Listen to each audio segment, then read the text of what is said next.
So in today's video, we're gonna see how to reduce CPA by 43%, and also that it resulted in 100% month-to-month increase on ROAS using a very simple trick that I did. So this is just something that I'm saying here that might help you. Basically, this situation with this business,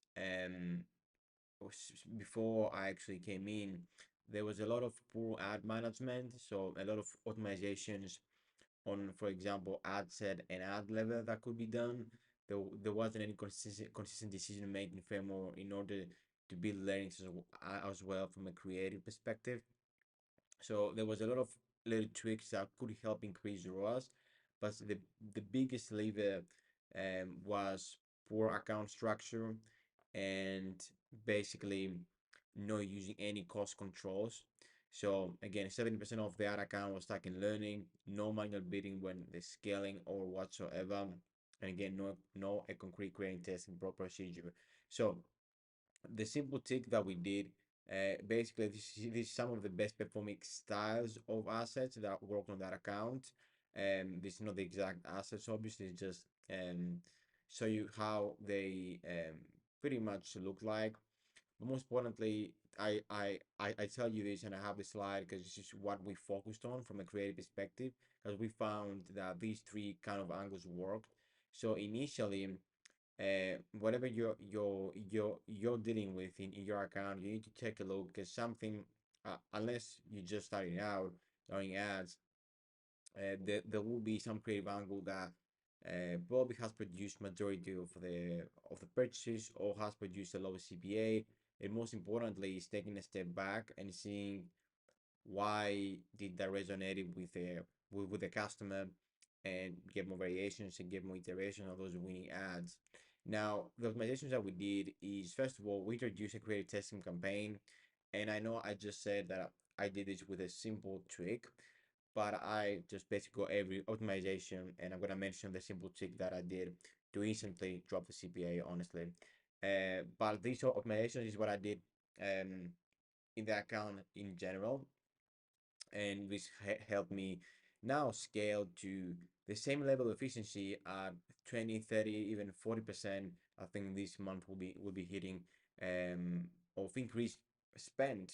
So we now spending around 50K or 60K a month, probably 50K to be honest. And back then, if you see the slide, we're spending around 30K a month. So it's a very good jump and successful scale this business. Again, biggest lever, we introduced a creative testing campaign. So we needed to make clear learnings from a creative perspective, so we can feed back the creative team and the design team to get more variations. And we also introduced cost control on AAC Plus campaign running with the winners. And this is the simple trick that you can take a look and probably do in your account.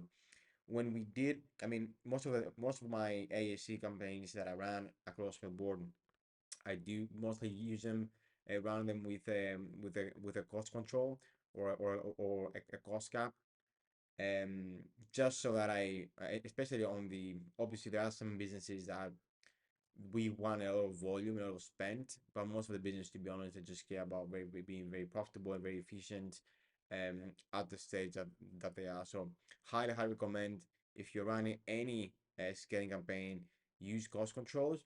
And if you're really struggling with efficiency, so this is exactly the first thing that I do, is actually put a cap on the AC, because and this the slight caveat to that is that we had some winning ads. So I just wanted to take those, I think it was 3 or 4 ads, and just make the whole account more efficient. And the instant drop in CPA just happened off that, because basically the cost cap means that we are signaling Meta basically to only spend if it can find conversions and basically customers. So that really relieves the efficiency. But the big caveat again, we had winners on that, because if we didn't, we need to go back in the creative testing. So even if you do have a bit of some consistent ads, I would highly recommend, and you reach a certain kind of scale, like for example, when they were spending 30K a month, and some ads again they did okay. So I said, okay, let's just use only these ads, put them into an AC, and maybe try to scale as fast as possible, or at least increase efficiency as fast as possible. But yeah, then there's more of that. I'm gonna explain in the next slide what exactly how I thought about the setting the cost cap. But then again, we focus on the creative angles and assets that did drive performance, and we also introduced a bi-click creative testing cadence because prior to that, it was just a lot of things happening in the account and not really any consistent framework in terms of creative testing. Again, we also rotated winners regularly to the core AC to refresh performance, and obviously as they got more spent, they helped with efficiency given they were new winners. And again, the whole thought process behind how I set up the cost cap, there's a lot of ways to do that.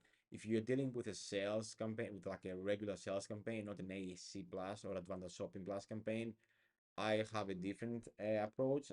But on the ASC plus, I just like to have it like above like 10% of my CPA. So the CPA in Instagram was $75.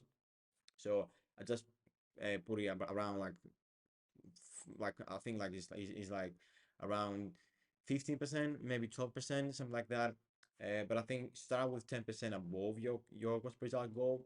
That doesn't mean like necessarily it will spend that or you will get commissions for that high. But again, we are basically telling Meta that okay, you can spend up to that point to get me a conversion if you can find it. So I think it's good to actually get a baseline because if you set it too low, you won't get any delivery. I found, and obviously you can narrow this down and scale this cost per result goal down if you obviously not seeing the results that you want. But again, it's important that you set it, I think, around 10% above.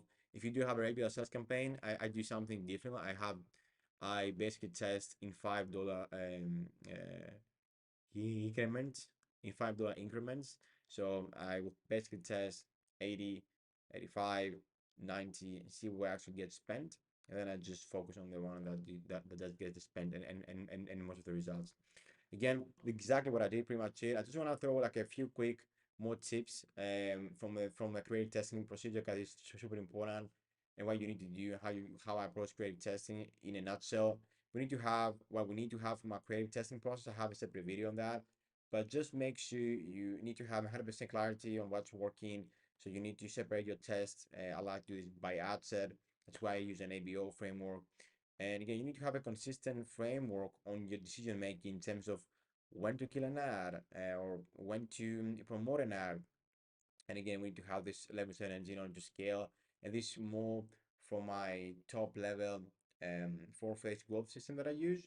Again, it's just a system that I've found from my own experience and obviously learning from measurements and stuff that is pretty consistent. We use basically single ad variable isolation that progresses in four phases, which sounds a bit fancy, but basically what we do is we have a creative testing procedure that allows learnings and we know what's working and we push more spend gradually to what's working and leveraging different areas as we scale to be first of all profitable and scale fast. So thanks a lot. I hope you find this valuable and I hope you see you on the next one.